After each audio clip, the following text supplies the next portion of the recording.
Genèse chapitre 14.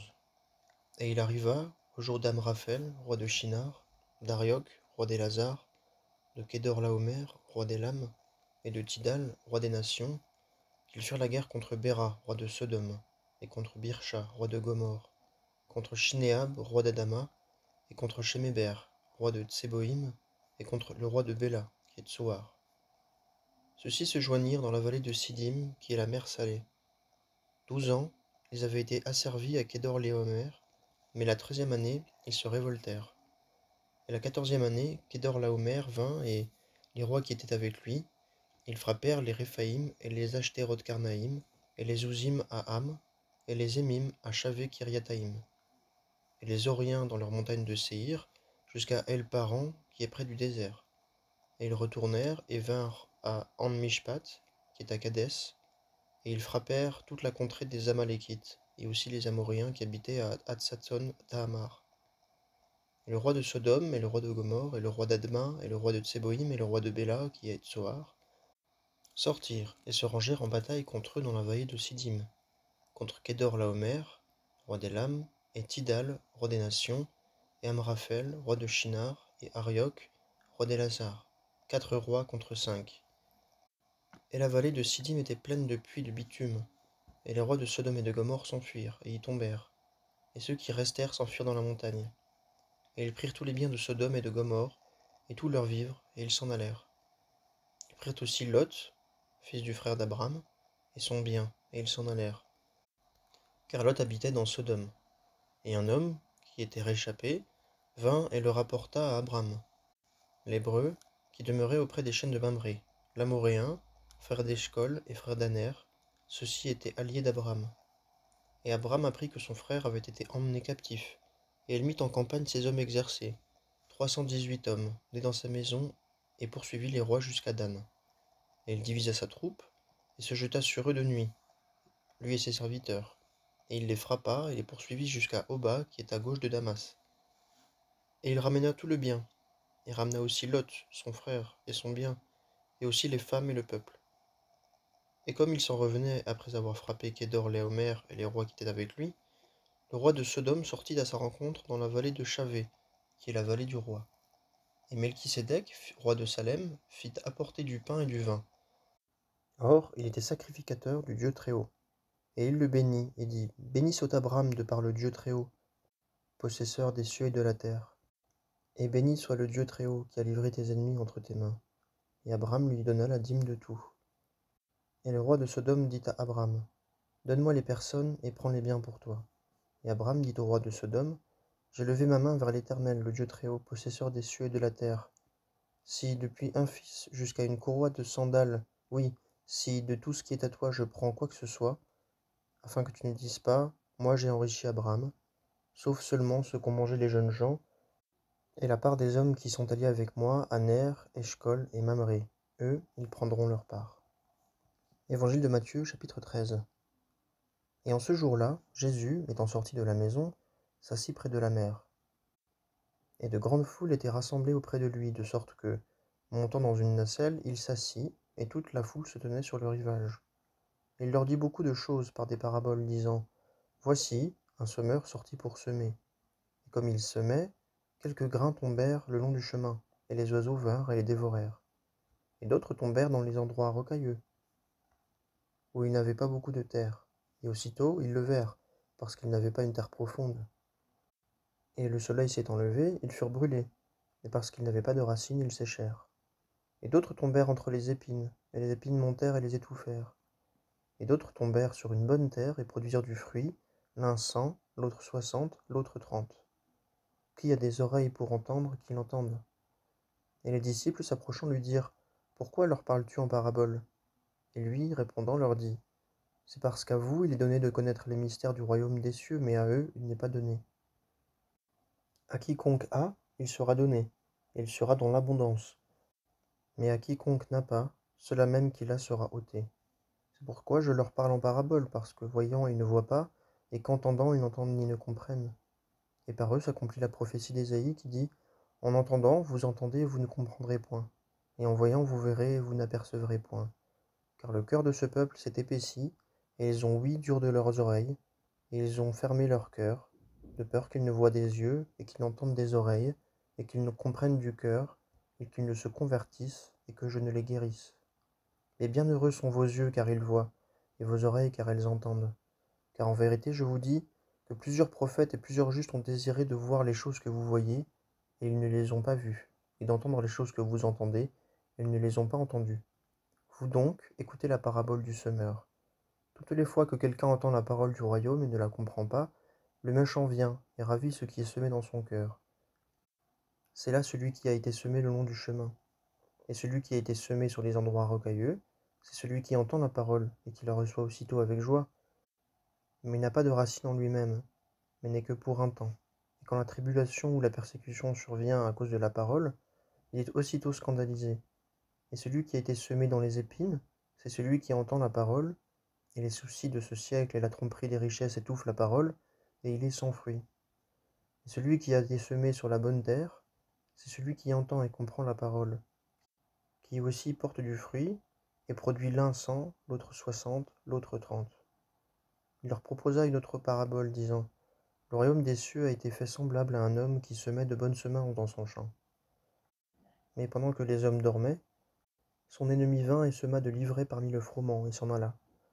Et lorsque la tige monta et produisit du fruit, alors l'ivraie aussi parut. Et les esclaves du maître de la maison s'approchant lui dirent, Seigneur, n'as-tu pas semé de la bonne semence dans ton champ? D'où vient donc qu'il a l'ivraie? Et il leur dit, un ennemi a fait cela. Et les esclaves lui dirent, veux-tu donc que nous allions et que nous l'accueillions? Et il dit non, de peur qu'en cueillant l'ivraie, vous ne déraciniez le froment avec elle. Laissez-les croître tous deux ensemble jusqu'à la moisson. Et au temps de la moisson, je dirai au moissonneur, cueillez premièrement l'ivraie, et liez-la en botte pour la brûler, mais assemblez le froment dans mon grenier. Il leur proposa une autre parabole, disant, le royaume des cieux est semblable à un grain de moutarde qu'un homme prit et sema dans son champ, lequel est, il est vrai, plus petit que toutes les semences, mais quand il a pris sa croissance, il est plus grand que les herbes et devient un arbre, de sorte que les oiseaux du ciel viennent et demeurent dans ses branches. Il leur dit une autre parabole. Le royaume des cieux est semblable à du levain qu'une femme prit et qu'elle cacha parmi 3 mesures de farine, jusqu'à ce que tout fût levé. Jésus dit toutes ces choses aux foules en paraboles, et sans parabole il ne leur disait rien. En sorte que fut accompli ce qui a été dit par les prophètes, disant, j'ouvrirai ma bouche en parabole, je proférerai des choses qui ont été cachées dès la fondation du monde. Alors, ayant congédié les foules, il entra dans la maison, et ses disciples vinrent avec lui, disant, expose-nous la parabole de l'ivraie du champ. Et lui répondant leur dit, celui qui sème la bonne semence, c'est le Fils de l'homme, et le champ, c'est le monde. Et la bonne semence, ce sont les fils du royaume, et l'ivraie, ce sont les fils du méchant. Et l'ennemi qui l'a semé, c'est le diable, et la moisson, c'est la consommation du siècle, et les moissonneurs sont des anges. Comme donc l'ivraie est cueillie et brûlée au feu, il en sera de même à la consommation du siècle. Le Fils de l'homme enverra ses anges, et ils cueilleront dans son royaume tous les scandales et ceux qui commettent l'iniquité, et ils les jetteront dans la fournaise de feu. Là seront les pleurs et les grincements de dents. Alors les justes resplendiront comme le soleil dans le royaume de leur Père. Qui a des oreilles pour entendre, qu'il entende. Encore le royaume des cieux est semblable à un trésor caché dans un champ qu'un homme, après l'avoir trouvé, a caché. Et de la joie qu'il en a, il s'en va, et vend tout ce qu'il a, et achète ce champ-là. Encore, le royaume des cieux est semblable à un marchand qui cherche de belles perles. Et ayant trouvé une perle de très grand prix, il s'en alla, et vendit tout ce qu'il avait, et l'acheta. Encore, le royaume des cieux est semblable à une seine jetée dans la mer, et rassemblant des poissons de toutes sortes. Et quand elle fut pleine, ils la tirèrent sur le rivage, et s'asseyant, ils se mirent ensemble les bons dans les vaisseaux, et jetèrent dehors les mauvais. Il en sera de même à la consommation du siècle. Les anges sortiront et sépareront les méchants du milieu des justes, et les jetteront dans la fournaise de feu. Là seront les pleurs et les grincements de dents. Jésus leur dit, avez-vous compris toutes ces choses? Ils lui disent, oui, Seigneur. Et il leur dit, c'est pour cela que tout scribe qui a été fait disciple du royaume des cieux est semblable à un maître de maison qui produit de son trésor des choses nouvelles et des choses vieilles. Il arriva que, quand Jésus eut achevé ses paraboles, il retira de là. Et étant venu dans son pays, il les enseignait dans leur synagogue, en sorte qu'ils étaient étonnés et disaient, d'où viennent à celui-ci cette sagesse et ces miracles? Celui-ci n'est-il pas le fils du charpentier? Sa mère ne s'appelle-t-elle pas Marie? Et ses frères, Jacques et José et Simon et Jude? Et ses sœurs ne sont-elles pas toutes auprès de nous? D'où donc viennent à celui-ci toutes ces choses? Et ils étaient scandalisés en lui. Et Jésus leur dit, un prophète n'est pas sans honneur, si ce n'est dans son pays et dans sa maison. Et il ne fit pas là beaucoup de miracles, à cause de leur incrédulité. Néhémie chapitre 3. Alors Eliashib, le grand sacrificateur, et ses frères, les sacrificateurs, se levèrent et bâtirent la porte des brebis. Ils la sanctifièrent et en posèrent les battants. Et ils la sanctifièrent jusqu'à la tour de Méa, jusqu'à la tour de Hananéel.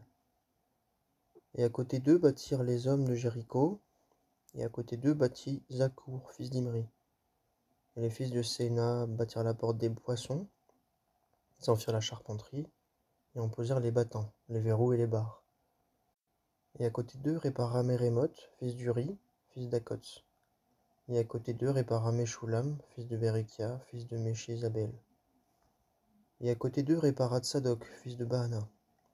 Et à côté d'eux réparèrent les Téconites, mais les principaux d'entre eux ne plièrent pas leur cou au service de leur seigneur. Et Jehoiada, fils de Passéac, et Meshulam, fils de Pézodia, réparèrent la porte du vieux mur. Ils en firent la charpenterie, et en posèrent les battants, et les verrous et les barres. Et à côté d'eux réparèrent Mélatia, le Gabaonite, et Jadon, le Méronothite, les hommes de Gabaon et de Mitzpa, vers le siège du gouverneur de l'autre côté du fleuve. À côté d'eux répara Ouziel, fils d'Araya, l'un des orfèvres, et à côté de lui répara Anania, entre les parfumeurs, et ils laissèrent Jérusalem en son état jusqu'à la muraille large. Et à côté d'eux répara Réphaïa, fils de Our, chef de la moitié du district de Jérusalem, et à côté d'eux répara Jédaïa, fils de Harumap, savoir vis-à-vis de sa maison, et à côté de lui répara Hatouche, fils de Hashabnia. Malkija, fils de Harim, et Achoub, fils de Pakat-Moab, réparèrent une seconde portion et la tour des fours. Et à côté d'eux réparèrent Shaloum, fils d'Alokesh, chef de la moitié du district de Jérusalem, lui et ses filles. Hanoun et les habitants de Zanoach réparèrent la porte de la vallée. Ils la bâtirent et posèrent ses battants, ses verrous et ses barres, et firent 1000 coudées de muraille jusqu'à la porte du fumier. Et Malkija, fils de Récab, chef du district de Beth-Hakerem, répara la porte du fumier. Il la bâtit et posa ses battants, ses verrous et ses barres. Shaloun, fils de Colosé, chef du district de Mitzpa, répara la porte de la fontaine. Il la bâtit et la couvrit, et posa ses battants, ses verrous et ses barres. Il fit aussi la muraille de l'étang de Siloé, près du jardin du roi, et jusqu'aux degrés qui descendent de la ville de David. Après lui, Néhémie, fils d'Azbouk, chef de la moitié du district de Beth-Sour, répara jusqu'à vis-à-vis des sépulcres du David, et jusqu'à l'étang qui avait été fait, et jusqu'à la maison des hommes forts. Et après lui réparèrent les Lévites, Réhoum, fils de Bani. À côté de lui, Achabia, chef de la moitié du district de Keïla, répara pour son district. Après lui réparèrent leurs frères, Bavaï, fils de Henadad, chef de la moitié du district de Keïla. Et à côté de lui, Ézer, fils de Jéchoua, chef de Mitzpa, répara une seconde portion, vis-à-vis de la montée de l'arsenal de l'angle. Après lui, Baruch, fils de Zabbaï, répara avec zèle une autre portion, depuis l'angle jusqu'à l'entrée de la maison d'Eliashib, le grand sacrificateur. Après lui, Mérémoth, fils d'Uri, fils d'Akots, répara une autre portion, depuis l'entrée de la maison d'Eliashib jusqu'au bout de la maison d'Eliashib. Et après lui réparèrent les sacrificateurs, hommes de la plaine du Jourdain. Et après eux, Benjamin et Achoub réparèrent vis-à-vis de leur maison. Après eux, Azaria, fils de Maskaya, fils d'Anania, répara à côté de sa maison. Après lui, Binoui, fils de Henadad, répara une seconde portion, depuis la maison d'Azaria jusqu'à l'angle et jusqu'au coin. Palal, fils d'Ouzaï, répara vis-à-vis de l'angle et de la haute tour saillante de la maison du roi, qui touche à la cour de la prison. Après lui répara Pédaïa, fils de Paroche. Or les Nétiniens demeuraient en Ophel, jusque vis-à-vis de la porte des eaux au levant, et de la tour saillante. Après lui les Técoïtes réparèrent une seconde portion, vis-à-vis de la grande tour saillante, et jusqu'au mur d'Ophel. Les sacrificateurs réparèrent au-dessus de la porte des chevaux, chacun vis-à-vis de sa maison. Après eux, Tsadok, fils d'Imer, répara vis-à-vis de sa maison. Et après lui répara Shemaïa, fils de Shekania, gardien de la porte du levant. Après lui, Anania, fils de Shélémia, et Hanoun, sixième fils de Tsalaf, réparèrent une seconde portion. Après eux, Meshulam, fils de Berekia, répara vis-à-vis de sa demeure.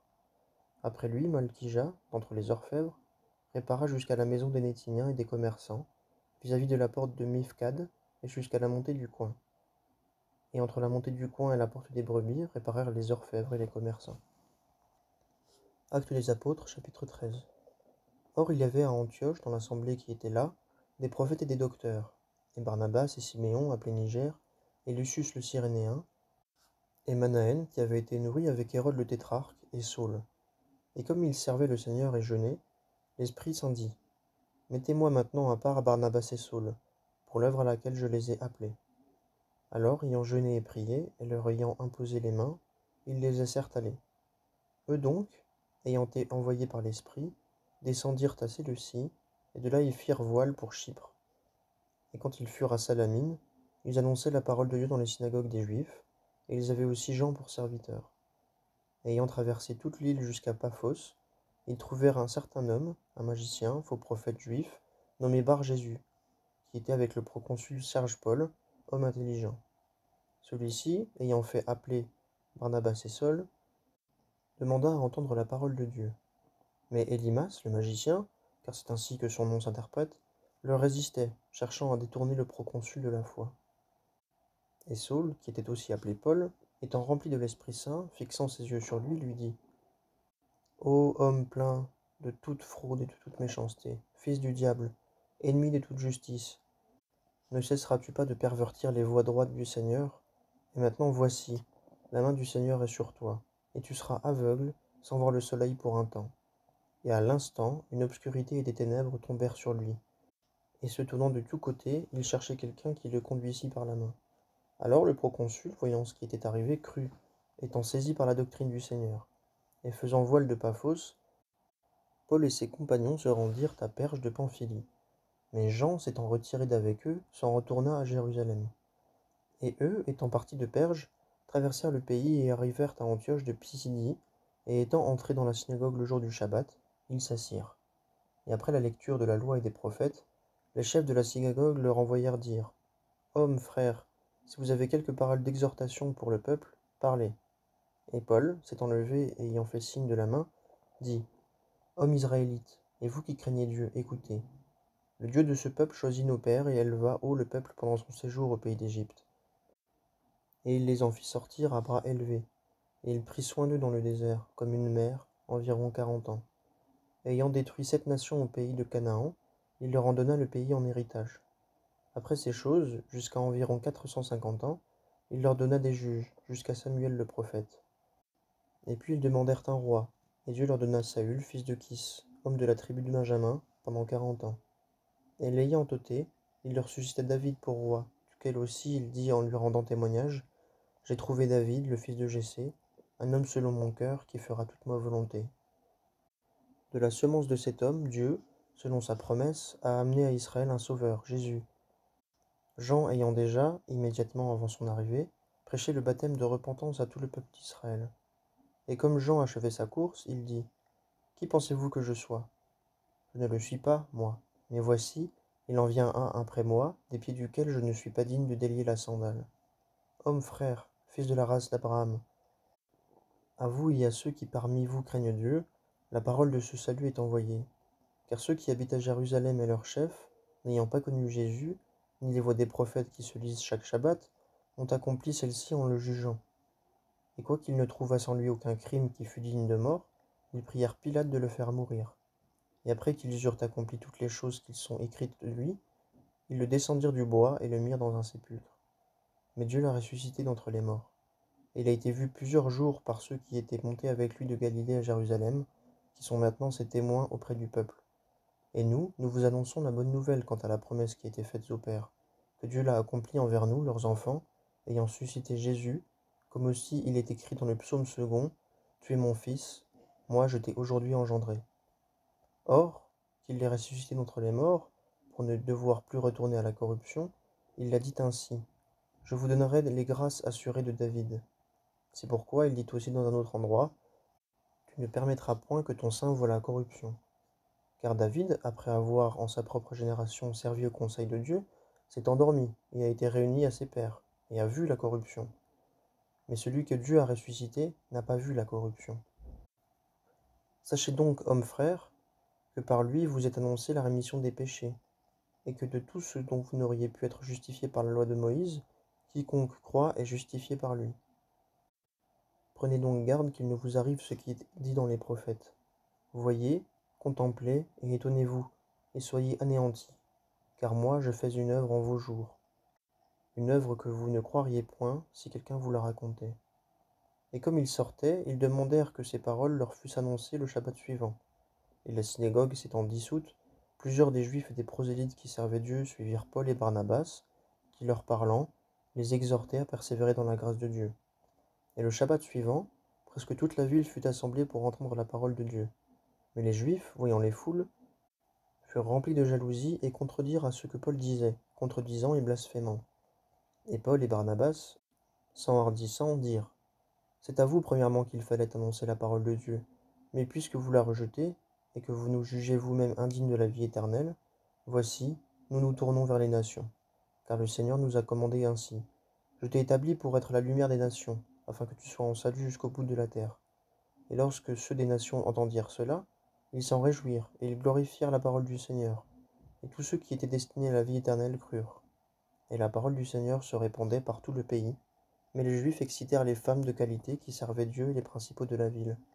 Et ils suscitèrent une persécution contre Paul et Barnabas, et les chassèrent de leur territoire. Mais eux, ayant secoué contre la poussière de leurs pieds, s'en vinrent à Iconium. Et les disciples étaient remplis de joie et de l'Esprit Saint.